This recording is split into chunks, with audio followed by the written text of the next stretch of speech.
Dominical nessa manhã maravilhosa, ficando de pé para fazermos uma oração, apresentando esse trabalho mais uma vez ao nosso Deus. Aqui, Assembleia de Deus Sol Nascente, Assembleia de Deus Água Viva no Sol Nascente. Deus é fiel, Deus tem uma palavra poderosa para nossas vidas nessa manhã. Oremos, Senhor Deus e Pai, Deus Todo-Poderoso. Em nome do Senhor Jesus Cristo, te pedimos perdão por tudo aquilo que te desagrada, nossos pensamentos, palavras, atos, omissões, corações duros.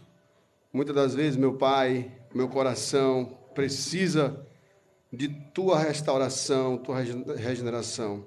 Quanto mais eu me sinto perto de ti, mais pecador eu me sinto, porque eu necessito da obra regeneradora do Senhor Jesus Cristo. Sem ti nada sou, nada posso, nada tenho, nada faço, porque quem és, quem faz e quem pode é unicamente o Senhor Jesus Cristo. Fica conosco nessa escola dominical, fala conosco profundamente na palavra, no ensino bíblico, porque teu é o poder, o reino e a glória para todos sempre. Amém. Graças a Deus. Podemos assentar. Quero pedir aos amigos que estão pelo TikTok nessa manhã, que compartilhem a nossa live para que este ensino bíblico chegue a outras pessoas que estão em suas casas necessitando de uma palavra da parte de Deus. Deus é fiel, Deus está aqui para fazer a sua obra nessa manhã. Vamos começar cantando o hino da nossa harpa cristã.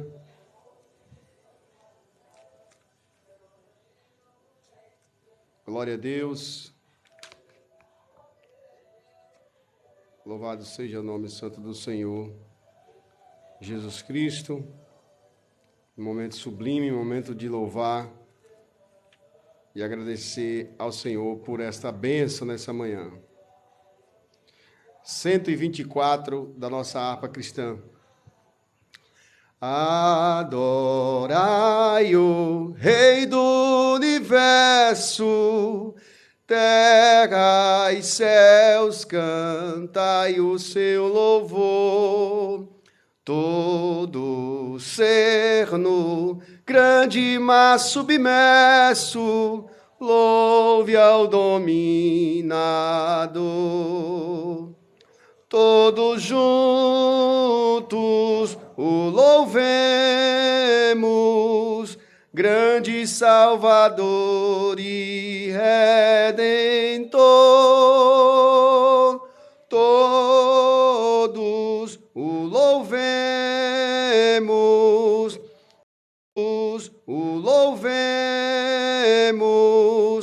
Régio dominador.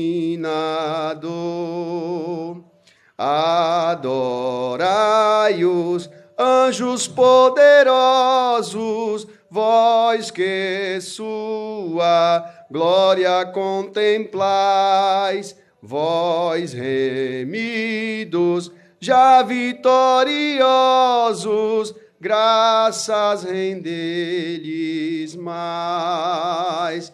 Todos juntos o louvemos, grande Salvador e Redentor. Todos o louvemos, Régio dominador.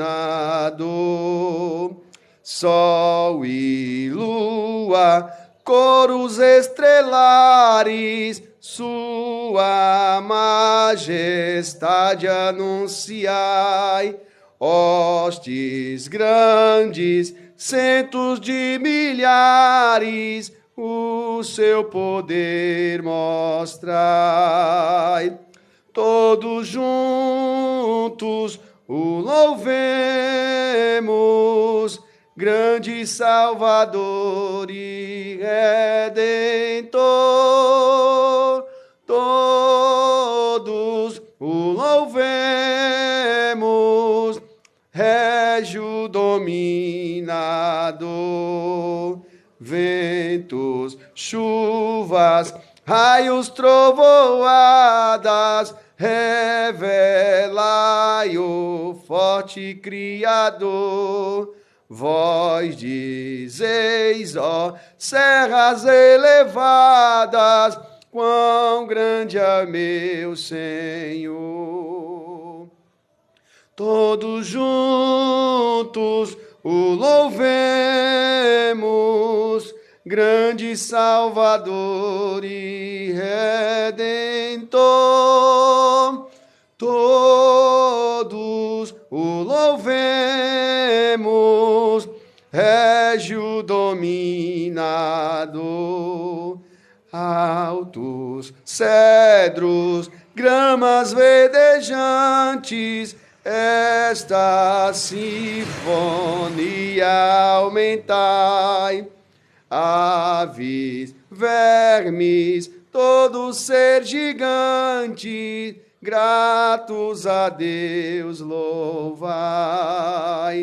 Todos juntos o louvemos,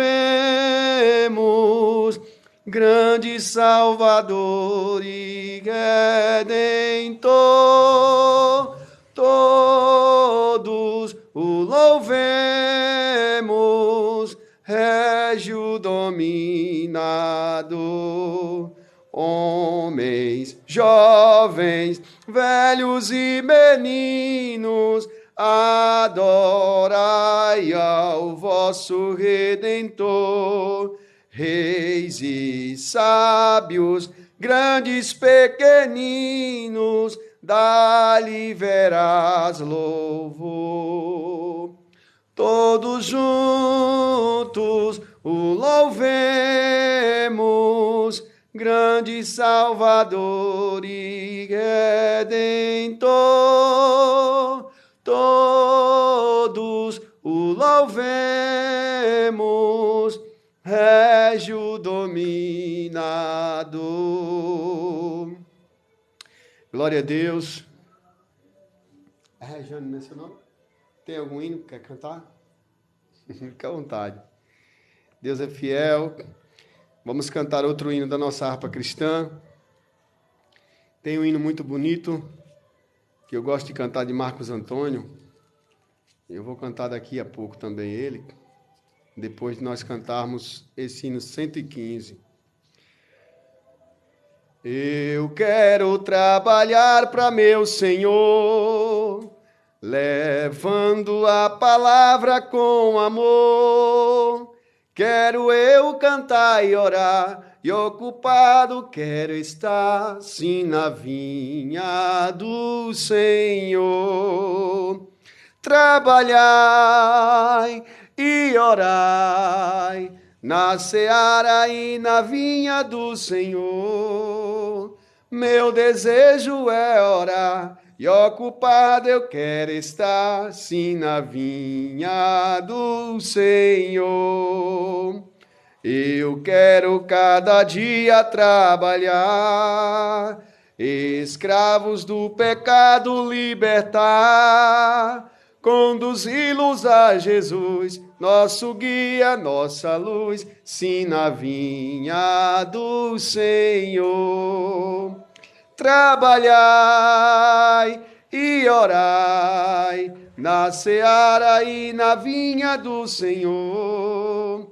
Meu desejo é orar, e ocupado eu quero estar, sim, na vinha do Senhor.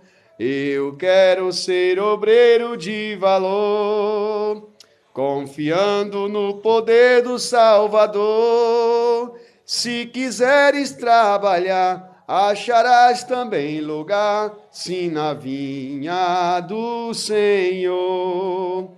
Trabalhai e orai, na seara e na vinha do Senhor.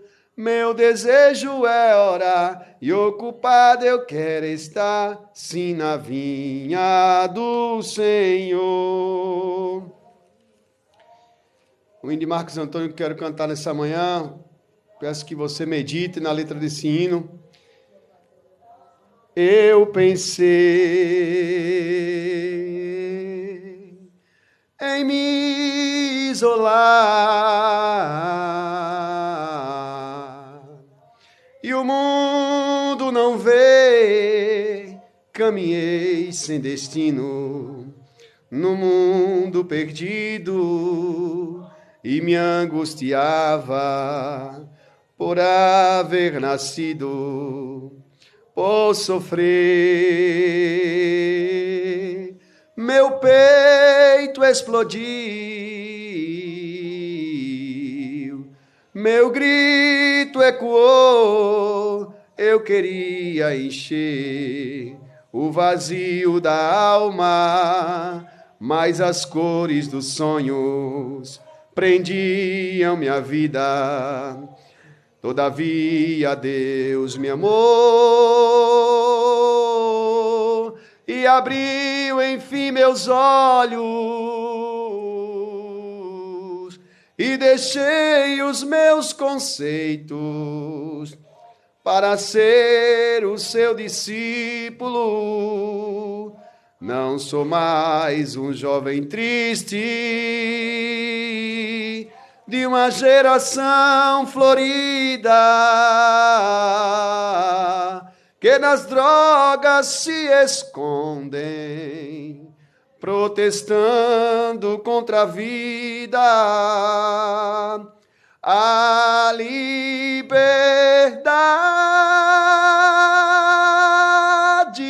está em Jesus. Se queres paz, é só crer no Senhor. Alguém que precisa mudar seu modo de agir e contar para Jesus seus problemas e dores, vem depressa aceitar o autor de sua vida. Entretanto, Deus me amou e abriu enfim meus olhos e deixei os meus conceitos para ser o seu discípulo. Não sou mais um jovem triste de uma geração florida que nas drogas se escondem, protestando contra a vida. A liberdade está em Jesus. Se queres paz, é só crer no Senhor.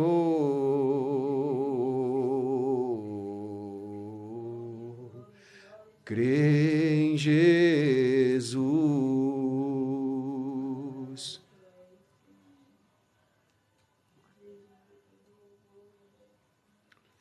Jesus disse: eu sou a porta, e aquele que entrar por mim, salvar-se-á, sairá e encontrará pastagens.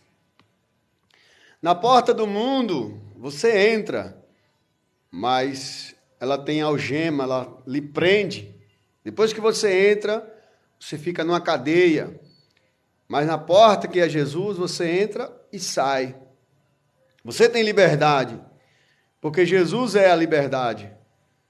Ele não é uma prisão. Muitas pessoas pensam, por causa da tradição de seus pais lhe levarem para a igreja quando na infância, que ir para a igreja é obrigatório. Não. Jesus é a liberdade e não a escravidão. Nós vamos para a igreja porque nós nos sentimos livres dos nossos pecados. As nossas culpas não têm mais poder sobre nós. As acusações que o nosso consciente às vezes nos faz e a nossa vizinhança, os nossos amigos nos atacam dizendo: você depois que fez e aconteceu, agora está salvo. Com Jesus nós temos a liberdade do perdão, temos a possibilidade de nascermos de novo, nos tornarmos uma nova criatura a cada dia. Todos os dias em Cristo, nós nos tornamos uma nova pessoa, uma nova criatura. Queridos e queridas, nessa manhã, nós vamos ler a palavra de Deus. Apenas 3 versículos hoje do Evangelho de João, capítulo de número 2, versículo número 23, 24 e 25, nessa escola bíblica dominical. Diz assim a palavra de Deus: E estando ele em Jerusalém pela Páscoa, durante a festa, muitos, vendo os sinais que fazia, creram no seu nome. Mas o mesmo Jesus não confiava neles, porque a todos conhecia e não necessitava de que alguém falasse do que o homem pensava, porque ele bem sabia o que havia no coração do ser humano. Oremos.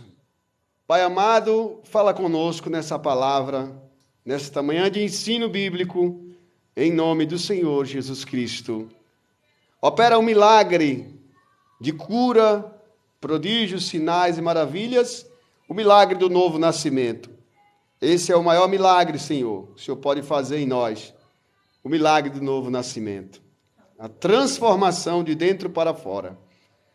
Assim nós te pedimos e te agradecemos, porque teu é o poder, o reino e a glória para todos sempre. Amém. Queridos, nós temos aqui a nossa igreja, Assembleia de Deus, Água Viva, no Sol Nascente, na rua principal. Nós temos culto na semana, quarta e quinta-feira, das 18 às 20 horas.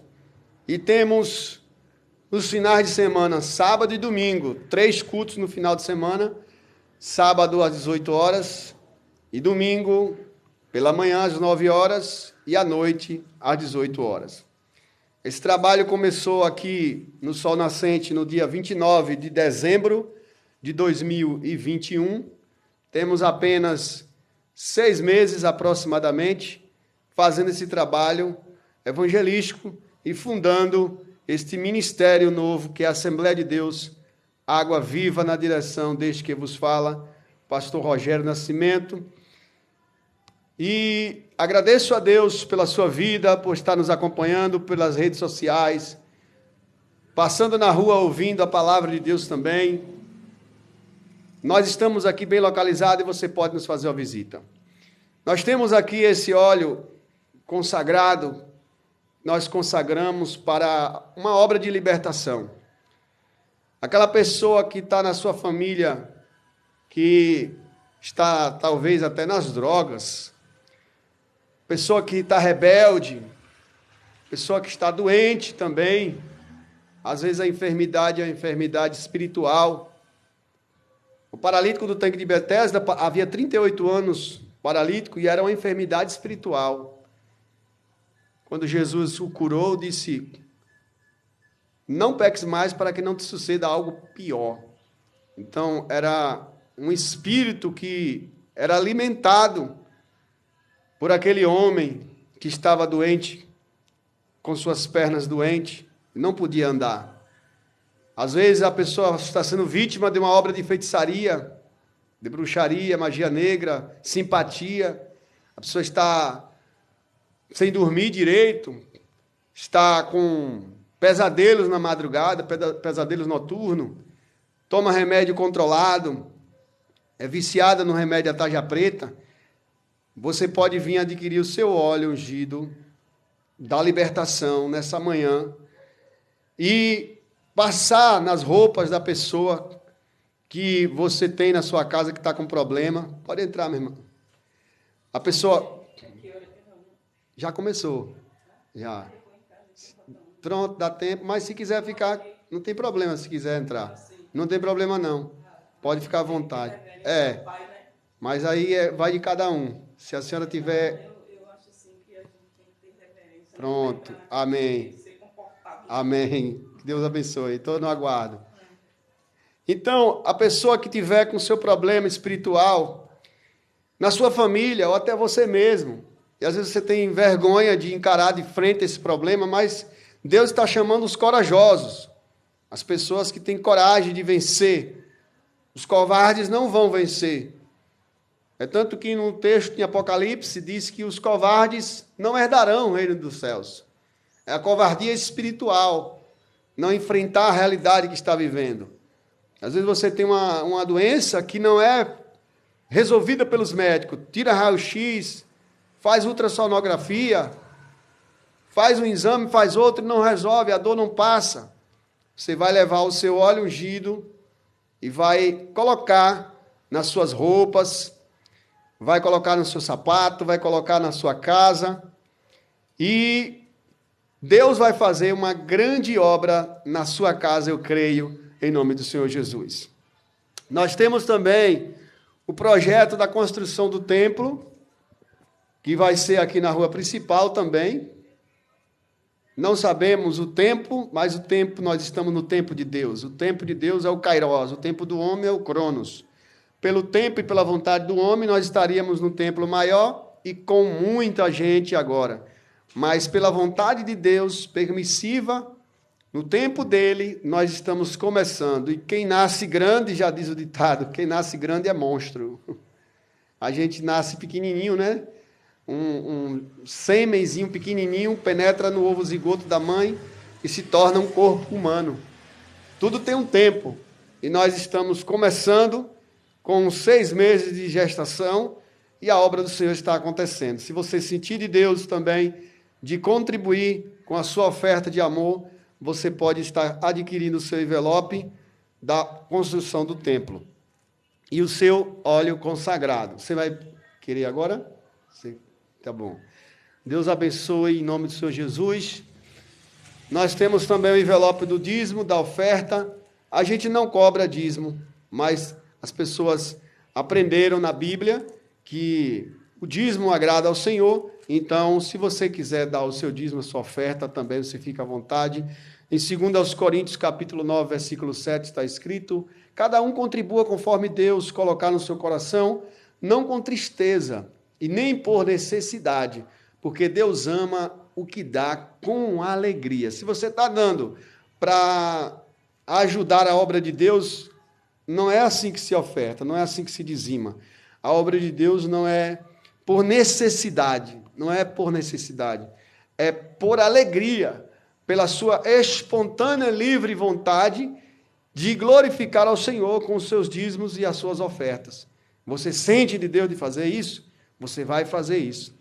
Eu estou aqui nesta manhã porque sinto alegria, e não por obrigação.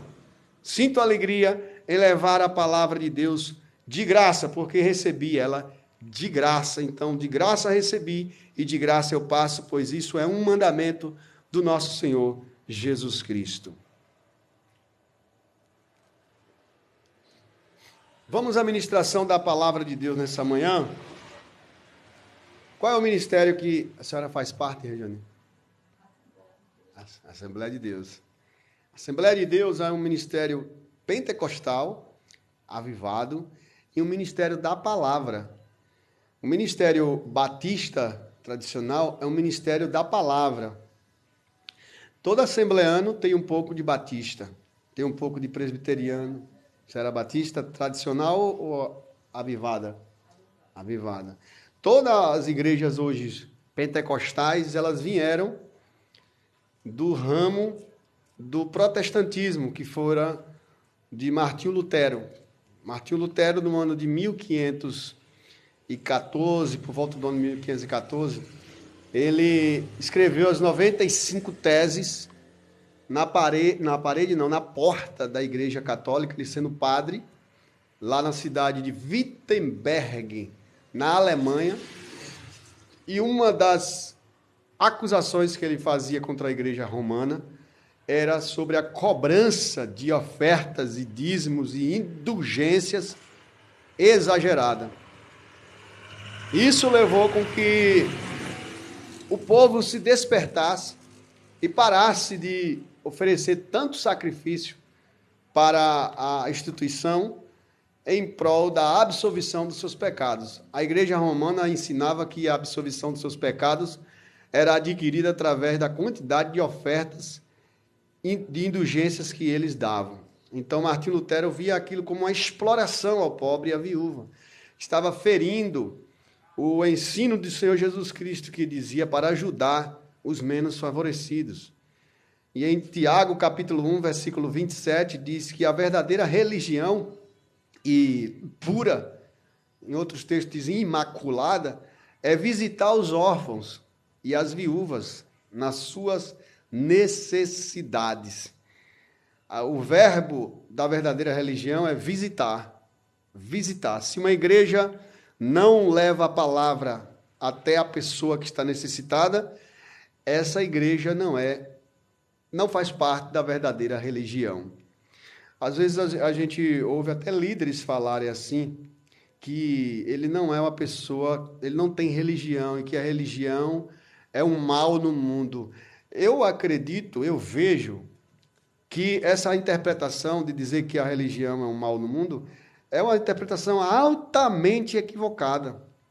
É uma precipitação. Essa pessoa que falou isso, esse líder, ele deveria pedir desculpa e revogar o que falou.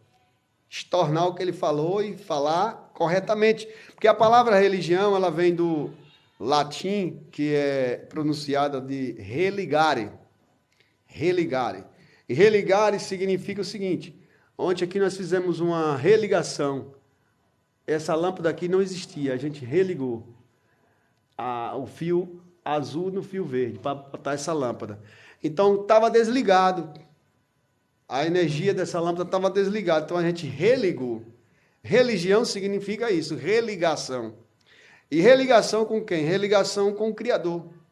O homem foi desligado no Éden quando pecou contra Deus, desobedecendo a sua ordem de não comer o fruto do conhecimento do bem e do mal, que até então o homem só conhecia o bem, em 100% do bem, e passou a conhecer 100% do bem e 100% do mal. Então ele ficou dividido. E com isso o homem foi desligado do jardim do Éden e desligado da comunhão que ele tinha com Deus. Todos os dias Deus falava face a face com Adão e Eva. Porém, eles perderam a ligação. Então Deus fez o quê? Criou a religação. Foi o próprio Deus que criou a religação. Quem foi que foi atrás de Adão quando ele estava escondido atrás das árvores com as folhas cobrindo o seu corpo? Foi o próprio Deus. Ele foi religar, foi trazer de volta, foi tornar a ligar novamente aquela comunhão, aquela conexão, aquela energia que passava de Deus para Adão. Deus foi lá religar novamente.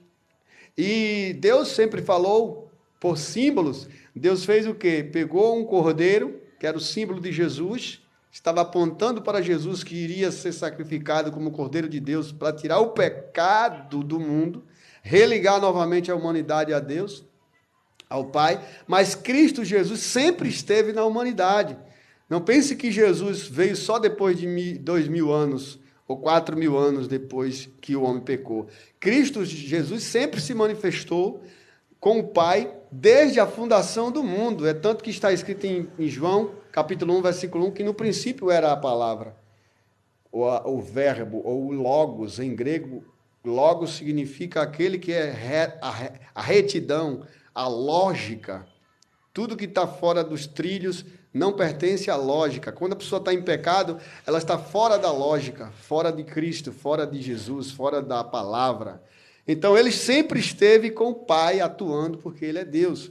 Então, o homem perdeu-se, mas Deus, em Cristo Jesus, foi atrás dele para religar. Então, Deus fundou a religião.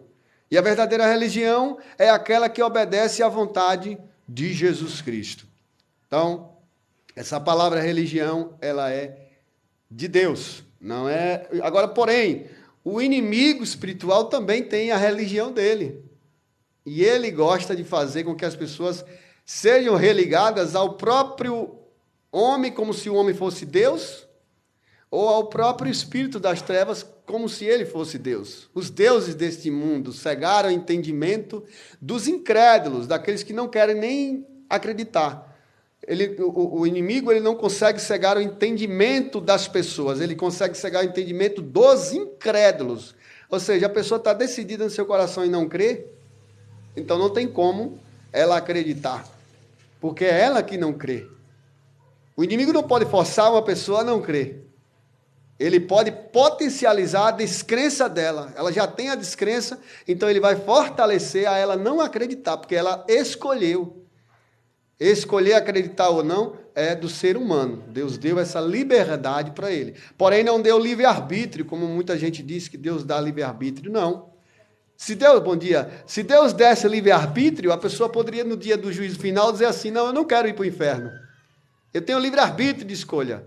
Não tem livre-arbítrio. O que é arbítrio? Arbítrio vem de juiz, árbitro de uma partida de futebol. Ele é quem define se foi pênalti, se foi mão, se é cobrança de tiro de meta. O que é que deve ser definido no jogo, quem define é o árbitro. Então nós não temos livres árbitros, nós temos liberdade.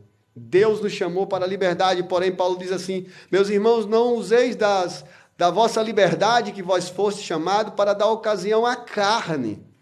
A carne é quem faz nós quebrarmos as regras. A nossa liberdade é transformada em libertinagem. Então, nós não fomos chamados para livre-arbítrio, e sim para liberdade. Em liberdade nós podemos ir e vir, nós podemos entrar e sair na hora que quisermos. Podemos fazer o que quisermos. Porém, livre-arbítrio nós não teremos, porque todos que pecam, que plantam uma plantação ruim, vão colher exatamente o que plantaram. O plantio é livre, mas a colheita é obrigatória. Eu não posso plantar mamão e colher abacate. Apesar de ser parecido, mas abacate é abacate, mamão é mamão. Se você planta, você vai ter que colher.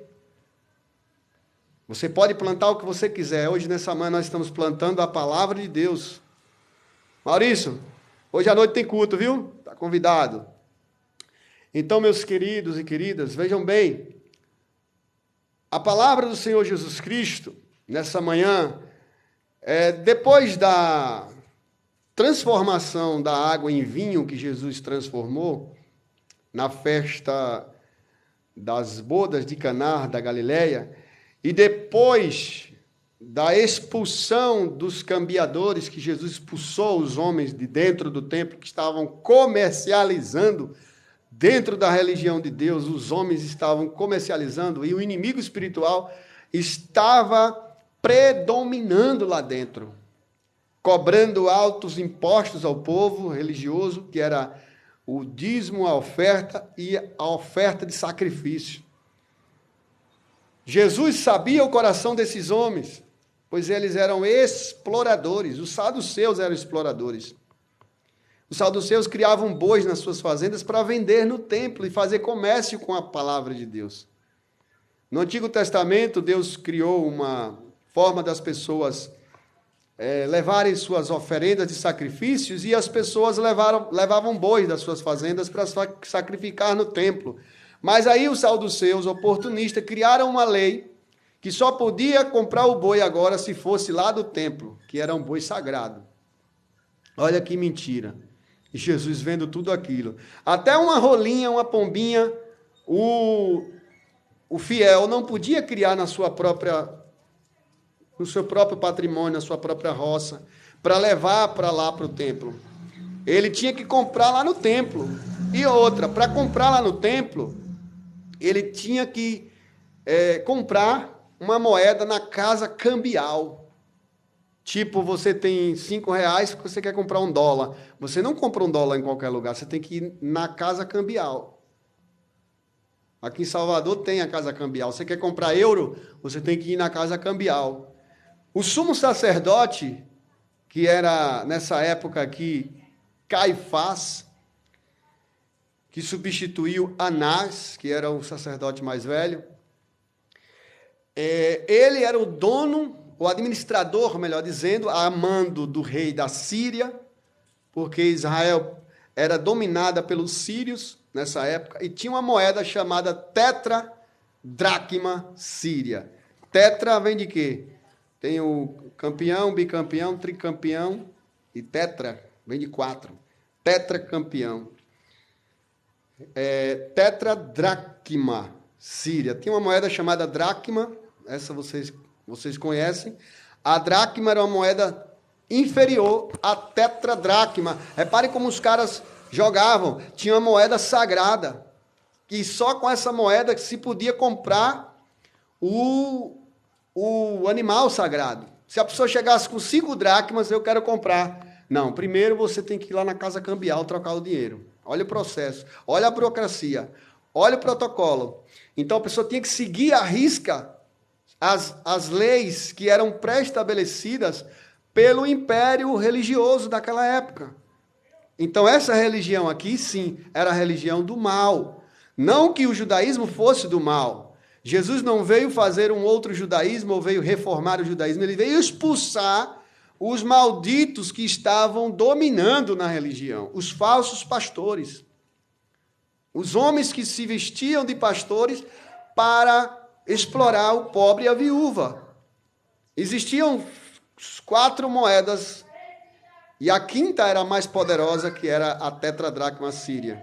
Existia o estáter, a dracma, a didracma e o denário. 4 moedas do povão. O povo pobre, a moeda sagrada. Jesus estava observando tudo isso e foi lá e expulsou todos os opressores da religião. Porque Jesus, ele não é medida. 13:8 de Hebreus. Deus abençoe. Então, o inimigo, ele vem atrapalhar. A verdade é essa. Toda a igreja é tentada a fazer a vontade do inimigo.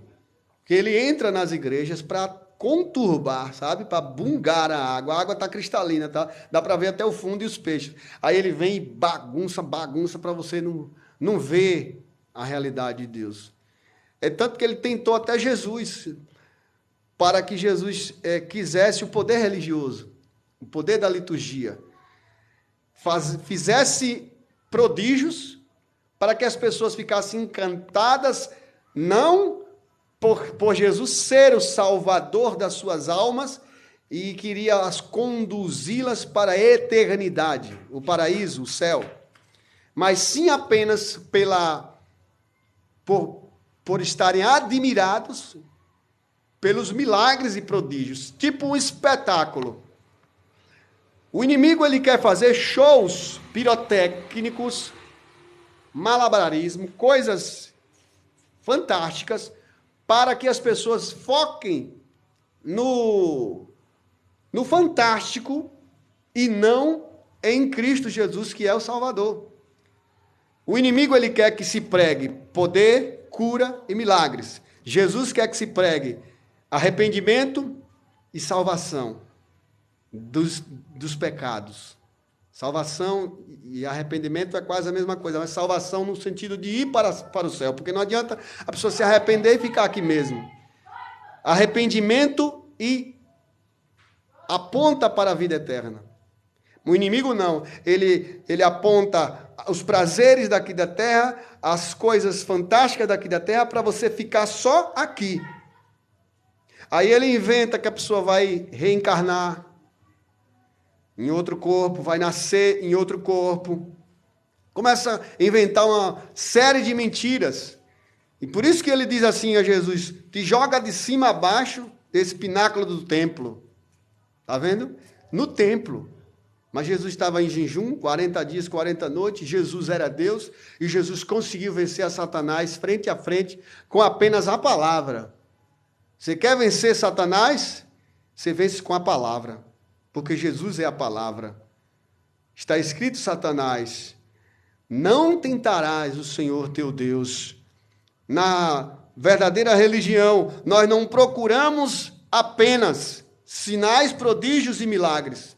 Nós procuramos a nossa salvação, o nosso novo nascimento, e os milagres vêm de graça, os milagres vêm a reboque, os milagres vêm atrás de nós, porque Jesus disse em Mateus 6,33, buscai antes de tudo o reino de Deus e a sua justiça. E todas estas coisas que vocês buscam serão acrescentadas.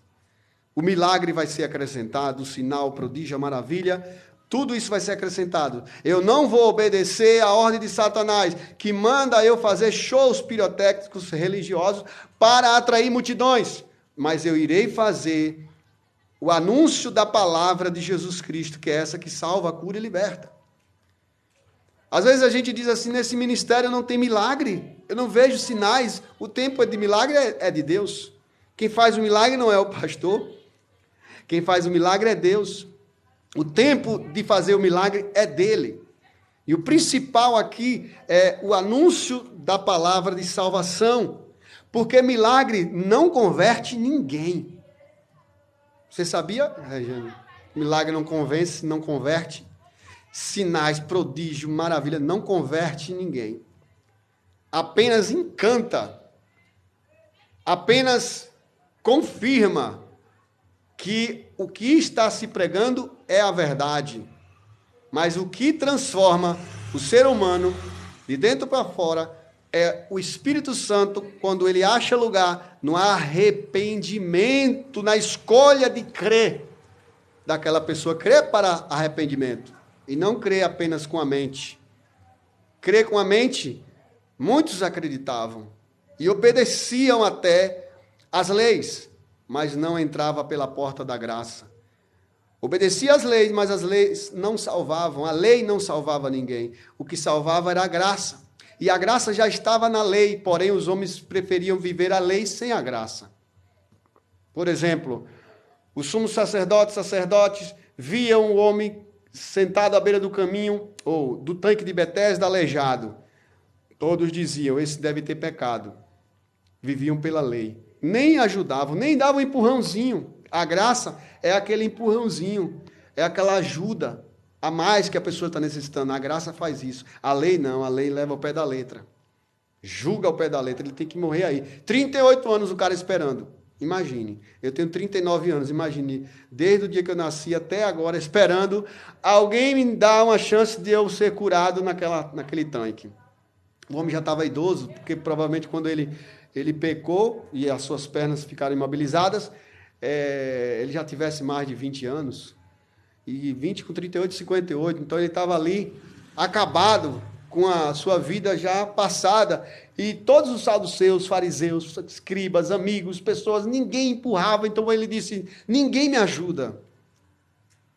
Ninguém, e todos podiam ajudar, mas eles viviam pela lei. Jesus chegou com a graça, não deixou nem que ele caísse no tanque lá para ser curado. Disse, levanta-te, toma teu leito e vai, e anda.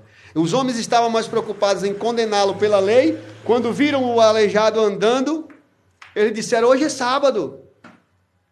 Qual é mais importante, curar um aleijado no sábado ou guardar o sábado, não fazer nada no sábado? Então eles priorizavam a lei e esqueciam-se da graça, da misericórdia. Então não basta somente crer e obedecer leis, fazer rituais religiosos, liturgias religiosas. O que Jesus quer é a misericórdia, é cumprimento do amor. Por isso que ele fala em João 13:44, o novo mandamento vos dou. Por que ele fala um novo mandamento? Não, o mandamento é este, não. Um novo mandamento vos dou. Que vos amei uns aos outros, assim como eu vos amei a vós. E Deus não já estava falando isso desde o início? Mas só que ninguém cumpria. Só cumpria o amor a Deus. Amava a Deus até demais. Um fariseu, como Nicodemos, ele sabia ler as escrituras, os 613 mandamentos, que Deus deixou apenas 10, eles criaram mais 603, ficou 613. O fariseu sabia ler em ordem crescente e decrescente, sabia ler pausando e explicar, aplicar e explanar o que ele havia lido. De cor, o fariseu sabia. E cumpria as 365 leis, que eram leis obrigatórias, que eram chamadas de leis positivas, dizendo que era, aliás, as 365 leis eram leis proibitivas, dizendo que era proibido fazer, leis negativas, chamadas de leis negativas. 365 leis, porque simbolizando um dia, todos os dias de um ano, né? Cada dia ele tinha uma obrigação, uma lei proibindo. É proibido isso, é proibido aquilo, é proibido isso, não faça isso, não toque, não manuseie, não faça. 365 leis negativas, proibindo o que ele deveria fazer. E isso não foi suficiente para salvar o pecador, porque essas leis não foram criadas por Deus, e sim pelos religiosos litúrgicos, legalistas, que eles mesmos não aguentavam tanta lei, ficavam loucos de tanta lei. Eles obrigavam os pobres a cumprirem, mas eles não moviam nem com o dedo. E 248 leis eram leis positivas, dizendo que era obrigatório fazer. 365 mais 248 dá o total de 613 leis. 613 leis. Já bateu na calculadora aí? 613 leis. 365 mais 248 dá 613 leis. Era essas as leis que os fariseus criaram em cima das 10. Só tinha 10. 4 leis vertical e 6 leis horizontais. Vertical porque apontava para cumprir a vontade de Deus. E 6 para ajudar o próximo. Para respeitar o próximo. Para amar o próximo. Aí Jesus diz, um novo mandamento vos dou. Vocês não estão cumprindo nada. E eu vou resumir apenas em um. Amarás o teu próximo como a ti mesmo, ou na expressão que está no texto, 13:44 de João. Amai uns aos outros assim como eu. Estou dando um exemplo para vocês. Assim como eu vos amei a vós. Porque quando o homem ama o seu semelhante, ele está cumprindo todas as 10 leis. Os 10 mandamentos. Porque o primeiro mandamento era amar o teu Deus de todo o teu coração. E o homem estava cumprindo este, mas estava esquecendo o seu próximo. E João vai dizer, em 1 João, sua epístola, capítulo 3, versículo 16. Nisto conhecemos o amor, que Cristo deu a sua vida por nós e devemos dar a nossa vida pelo nosso irmão. Os fariseus estavam conhecendo a Deus, que nunca tinham visto, mas não conheciam o seu próximo, que era a imagem de Deus. Não amava o seu próximo, que era a imagem de Deus. Então, se você diz que ama a Deus e não ama o seu próximo, você se faz mentiroso. Porque como é que diz que ama a Deus que nunca viu e não ama o seu próximo, que é a imagem de Deus? Tem pessoas que só misericórdia, né? Não parece que é a imagem de Deus, mas são as imagens de Deus. A Bíblia não diz para você fazer a vontade das pessoas, a Bíblia diz para você amar. E amar, às vezes, significa também se afastar. Para você não criar um atrito, para você não xingar a pessoa, é necessário também você se afastar e afastar. Jesus afastou os fariseus e os escribas, os saduceus e os sacerdotes, repreendeu-os e expulsou de dentro do templo. Às vezes você fica com pena das pessoas que te fazem mal e ela vai ganhar mais legalidade para te fazer mal. Então é necessário você se afastar delas. Jesus também se afastou das pessoas ruins. Jesus fugia de uma cidade para outra, porque ali estava sendo perseguido, ameaçado de morte. O ministério de Jesus não era com a agenda organizada, era um ministério de perseguição, de fuga, e se escondia. Jesus fugia deles. E era como se Jesus tivesse, talvez você encare isso como um delírio meu, mas me perdoe se você achar assim, só me permita falar. Tipo, ele desaparecia, assim do nada, porque os caras prendiam, segurava, daqui a pouco Jesus escorregava como o quiabo e sumia no meio deles. Eu acho que de uma forma sobrenatural. Jesus escapava porque não era na hora certa, naquela hora que ele iria ser entregue. Quando ele estava palestrando no templo, os soldados vieram para lhe prender e não conseguiram prendê-lo por causa da palavra que ele deu. Aqui, depois que ele expulsou os cambiadores do templo, disse, não faça da casa do meu pai uma casa de comércio, João 2,16. A casa do meu pai não é comércio. Esses homens poderiam bater em Jesus ali, prender Jesus, porque ele estava destruindo as coisas do templo sagrado. Mas eles não fazem nada. Eles não conseguem, porque a consciência deles estão sabendo que o que eles estão fazendo está errado. Sabe aquela correção que nossos pais nos dão, ou que alguém nos repreende, e a gente sabe que a gente está errado e a gente abaixa a cabeça, mesmo não gostando. Mesmo que a gente, depois que ele sair, vai fazer de novo errado, mas a gente não tem força para dizer que a gente está errado. Foi assim que esses homens reagiram, porque sabiam que Jesus estava certo. Jesus preparou um chicote e saiu expulsando todos eles. Jesus não bateu ninguém e nem matou, porque alguém pode querer legitimar que Jesus usou arma para matar. Jesus não usou flecha para dar flechada nos corações de ninguém ali, ou espada. Jesus fez apenas um chicote. Com esse chicote, talvez, para expulsar os bois, as vacas, as ovelhas, os bodes, e empurrar as mesas. O texto não diz que Jesus feriu a sangrar pessoas. Jesus não foi violento no sentido de assassinar pessoas. A violência que Jesus utilizou aqui foi de autoridade, não de autoritarismo.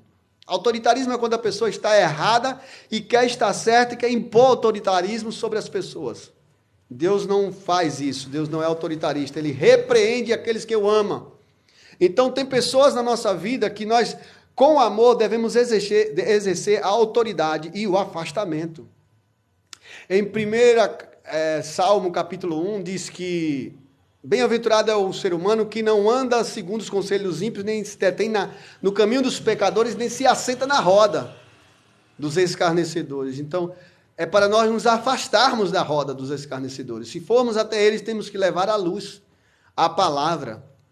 Não nos afastaremos por completo, mas oraremos por elas e só iremos até elas na hora certa. Não somos obrigados a viver debaixo de um jugo de uma pessoa só porque a amamos. Amar também implica em se afastar. Amar também implica em expulsar ou repreender. Porque quem ama corrige. E Deus corrige. Só que nós precisamos de sabedoria para podermos corrigir as pessoas sem violência, sem autoritarismo. Porque quando nós usamos a nossa voz grosseira, às vezes a gente usa o desequilíbrio, porque a gente sabe que a gente está certo e a outra está errada, a gente quer esganar a pessoa. Mas a gente acaba perdendo a razão e se torna réu e se torna culpado ao invés de vítima. A vítima se transforma em culpado, se transforma em réu. Então, nessa manhã, Deus está nos dando a palavra de sabedoria para podermos nos lidar com as pessoas que nós amamos e não queremos ofendê-las. Não queremos ofendê-las. Temperamento sanguíneo, colérico, é explosivo. E rapidinho, como um pavio curto, se exaspera diante da injustiça e grita ferozmente e logo em seguida pede desculpa. E acaba se tornando o réu, mesmo sem ter errado, só porque tentou corrigir. O mal é tão forte que quando nós tentamos corrigir, na maioria das vezes, nós caímos e nos tornamos réus, ao invés de alguém que exerceu a autoridade de Deus. Então, muito cuidado com o nosso comportamento, muito cuidado com o nosso estímulo, porque poderemos estar agindo da carne em querermos corrigir alguém que está na carne. Devemos corrigir no espírito. E essa façanha nós só conseguimos quando estamos em jejum e oração, quando estamos vigiando, quando estamos atentos à voz de Deus, para falarmos a palavra certa, na hora certa, no lugar certo, à pessoa certa. Jesus vai dizer aqui, depois dessas situações, da purificação do templo, que as pessoas passaram a crer nele, depois que ele operou o milagre da água em vinho, da transformação da água em vinho. Na verdade, ali Jesus estava repreendendo, sabe o quê? Que o dono da festa era vaidoso, o dono das festas da boda de Caná, e convidou gente demais. Ele não fez o orçamento, ele queria viver de aparência. Sabe aquela festa que você quer fazer para mostrar aos seus inimigos que você fez uma festa grande, e aí a verdade vai gente demais e você não consegue dar conta? O bolo falta, o refrigerante falta, os mantimentos da festa faltam, o salgadinho acaba. E que vergonha! Jesus estava repreendendo ali a falsa religião, porque lá na festa tinha 6 talhas. As talhas eram de purificação dos judeus. as talhas. Era uma festa de casamento religiosa. E eles viviam de aparência. Jesus vai e manda encher as 6 talhas de água. A água, se da festa estava precisando de vinho. Por que Jesus manda encher de água? Porque primeiro vem a palavra como água. E depois vem o sangue de Cristo. Religião sem o sangue. Eles estavam ali sem sangue. Estavam sem vida, sem verdade. A palavra de Deus vem por meio da água, que é a palavra da verdade. A mulher samaritana, quando Jesus disse, aquele que beber da água que eu lhe der, se fará nele uma fonte que vai jorrar para a vida eterna. Essa água espiritual que Jesus está pregando, o povo, dono da festa, não tinha. Eles tinham aparência, eles tinham mentiras, eles viviam de hipocrisia, eles queriam aparentar ser ricos e não eram. Eles queriam aparentar serem fiéis a Deus e eram apenas religiosos. Muita liturgia na festa, mas pouca realidade, pouca verdade, pouca transparência. E Maria, a mãe de Jesus, ela não queria envergonhar aquele dono da festa. Ela foi uma mulher sábia. Ela não saiu espalhando, olha, eu estou denunciando aqui, o dono da festa fez a festa e deixou faltar o principal. Não. Ela foi até Jesus. Então, nós não somos perfeitos, podemos falhar, e quando precisarmos de um socorro, vamos até Ele, que Ele vai dizer o que é que tem que acontecer na nossa vida. Ele vai transformar a palavra dEle em sangue. A palavra dEle transformada em sangue gera regeneração, salvação e vida. Porque por meio do sangue, nós confessamos nossos pecados a Ele, e o sangue de Jesus nos purifica de todo o pecado. O vinho ali é o símbolo do sangue. Nós precisamos beber este vinho espiritual transformado por Jesus quando a palavra dele nos toca através da sua água. Jesus percebe que os homens estão procurando shows, sinais, mas esses sinais não era para apontar Jesus como o Cristo, que eles não aceitavam Jesus como Deus. Toda vez que Jesus falava que ele era Deus, Filho de Deus, eles achavam uma blasfêmia e queriam matar a Jesus. Pegavam pedras, esse homem é doido, esse homem tem demônio. Achavam que Jesus era endemoniado, porque Jesus disse que era Deus. Mas essa era a principal pregação de Jesus, revelar que ele era o Cristo. Só que ele não falava abertamente para todos. Ele falou apenas para a mulher samaritana e para o cego de nascença, que ele curou aqui no Evangelho de João. Ele falou abertamente, eu sou o Cristo. E o cego de nascença se prostrou diante dele e o reconheceu. A mulher samaritana também o aceitou como Cristo e foi anunciar para os samaritanos e convenceu a muitos através do poder da palavra que Jesus era o Cristo. Os samaritanos. Mas os judeus não aceitavam Jesus tão facilmente. Só aceitou Jesus alguns poucos judeus, a saber, Nicodemos aceitou Jesus, era um discípulo de Jesus oculto, e em 7,51 ele defende Jesus em público, a ponto de perder a sua própria vida e seu cargo. E em João capítulo 20 ele aparece doando um óleo para ungir Jesus após a sua morte. Ele se tornou um discípulo declarado. E também José de Arimateia se tornou um discípulo de Jesus declarado, senador. Jesus conhece o coração das pessoas. Ele sabe que as pessoas estão vindo para a igreja apenas como se fosse um refúgio para fugir de problemas diários ou apenas procurarem realizar os seus desejos materiais. Às vezes, trazer o amor de volta. Às vezes, conseguir a casa própria, um emprego. Tudo isso aí, a cartomante pode adivinhar para você, o feiticeiro pode fazer um trabalho de feitiçaria, ensinar você a fazer um ato de simpatia. Emprego, você pode estudar e conseguir um emprego, ou você se posicionar bem com o seu currículo e conseguir um emprego. Mas o que você precisa entender, deve se buscar na igreja, é a salvação da sua alma, a libertação dos seus pecados, e não apenas ver grandes espetáculos. Jesus operou um grande espetáculo, chamado de milagres, de sinal por João, que foi a multiplicação dos pães e peixes. 5 pães e 2 peixinhos Jesus transformou em milhares de pães e alimentou a multidão. Sabe o que aconteceu? Muita gente creu nele e muita gente queria estar com ele. Mas quando ele disse, eu sou o pão da vida e aquele que comer desse pão, eu sou o pão da vida e aquele que come desse pão não morrerá. Quem bebe do meu sangue, come da minha carne, vai herdar o meu reino. Aí eles disseram, esse homem é louco. Nós não somos canibais para comer carne humana e beber sangue humano. E se afastaram dele, ficaram apenas os 12 discípulos. Então, as pessoas estão procurando satisfazerem as suas necessidades físicas e não as espirituais. A espiritual, a necessidade única espiritual que devemos satisfazer é a necessidade da alma em termos da nossa salvação. Jesus conhece a necessidade da nossa alma. Às vezes nós pedimos algo a Deus e não temos a resposta logo, ou não temos a sua resposta daquilo que nós pedimos, porque nós pedimos mal, pedimos para nos aparecer diante dos nossos inimigos, pedimos para humilharmos os nossos inimigos, e esses pedidos não são atendidos por Deus.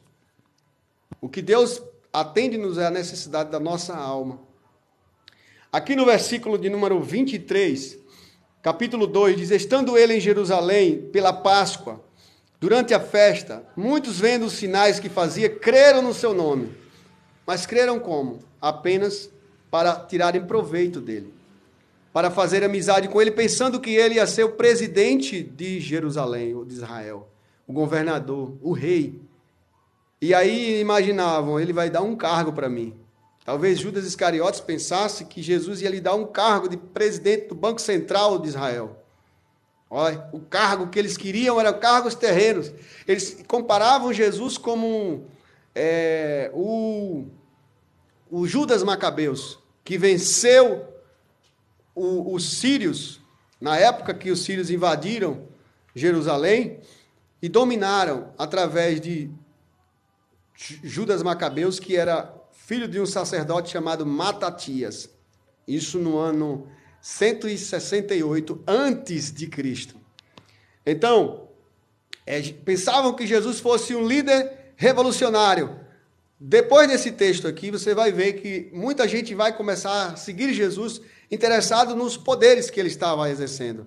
Mas esses poderes não eram apenas milagres, eram sinais que apontavam Jesus como o Salvador do mundo, como Deus. E eles não aceitavam Jesus como Deus, só queriam aceitar Jesus como rei humano. Como Jesus não aceitou, eles mesmos se revoltaram contra Jesus, se desviaram da sua fé, era uma fé estruturada na areia, e aí caíram, desmoronaram. Foram os mesmos que perseguiram Jesus, os mesmos que disseram, crucifica Jesus, nós não queremos ele vivo mais, esse cara está enchendo o saco. O que nós esperávamos dele, ele não está correspondendo, ele é um fracasso, ele vai morrer e não vai voltar mais. Mas eles não sabiam que Jesus iria morrer, porém ia ressuscitar ao terceiro dia. E o que faz a religião de Deus estar viva em Cristo Jesus, a igreja está viva, é a ressurreição e a promessa de que nós iremos ressuscitar também no último dia. Jesus sabe quem é crente e quem não é. Não precisa eu dizer, não preciso apontar, não precisa. O próprio testemunho das pessoas autodenuncia se elas são cristãs ou não.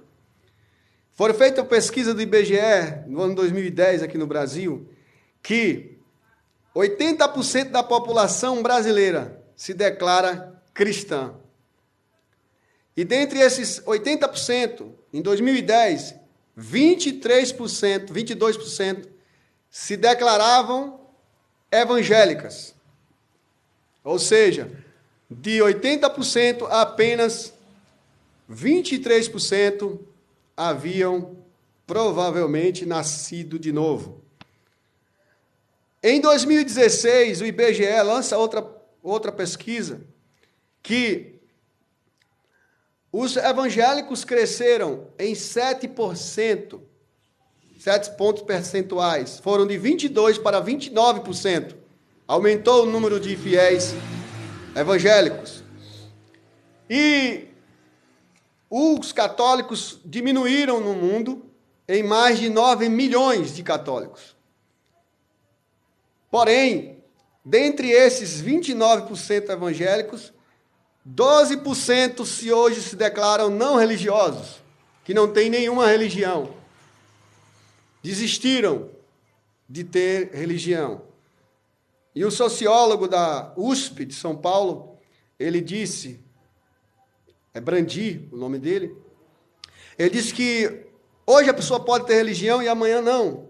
E amanhã ela pode não ter e passar a ter, porque religiões se avançaram demais.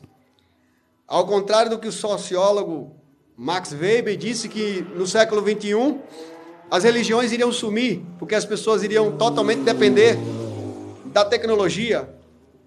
E foi ao contrário, o efeito foi ao contrário. A tecnologia avançou, porém a religião, ao invés de diminuir ou sumir, ela aumentou mais ainda. Hoje nós temos igrejas em vários lugares. Uma rua só pode ter até 10 igrejas, depende do tamanho da rua. 10, 20 igrejas.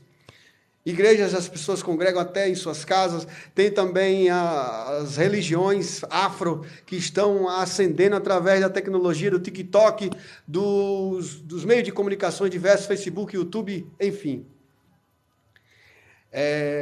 A religião não morreu, mas o que é que está acontecendo que as pessoas estão se tornando religiosas, evangélicas, e o número de violências não para de crescer? O número de corrupção no Brasil não para de crescer. Aonde estão esses verdadeiros nascidos de novo? Estão nos dados científicos, nas pesquisas do IBGE, do Datafolha? Aonde estão eles? Essas pessoas. O crescimento de adultério cresce assustadoramente, de adultério, de infidelidade conjugal, de assassinato, de estupro, de abuso ao menor, de violência, assustadoramente cresce.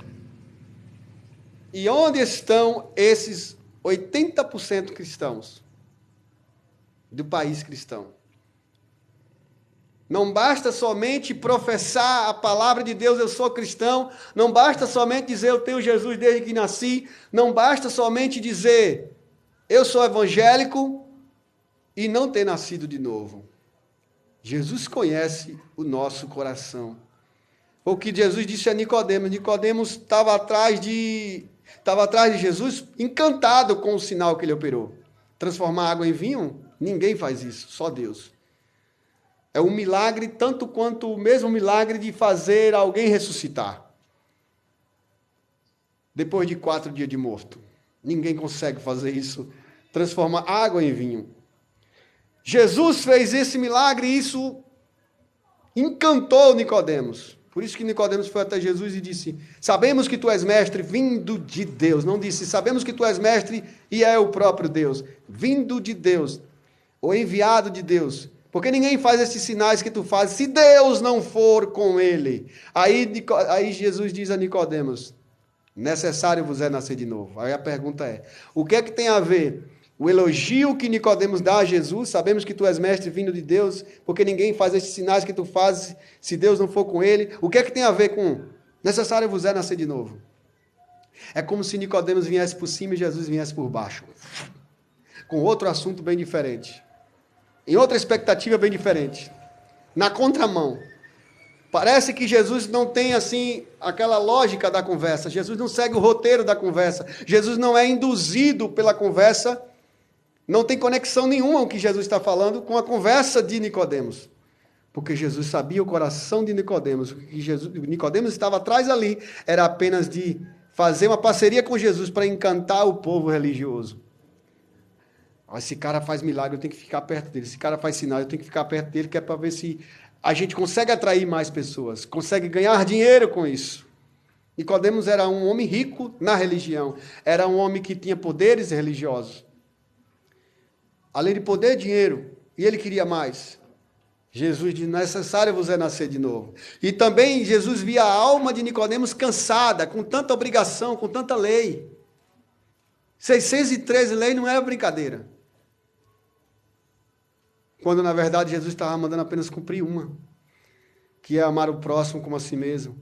Porque quando você ama o próximo, você ama a Deus. Quando você ama o próximo, você não cobiça a mulher do seu próximo, o marido da sua próxima. Quando você ama o próximo, você não cobiça as coisas do seu próximo. Você está obedecendo a Deus e amando o seu próximo. Então Jesus diz, amar ao teu próximo como a si mesmo, ou eu mando que vocês amem uns aos outros assim como eu vos amei a vós, porque vocês nunca fizeram isso. Vocês fazem tudo menos o principal. E aí Nicodemo disse, como eu posso, sendo velho, nascer de novo? Jesus, você é líder dos judeus e não sabe o que significa nascer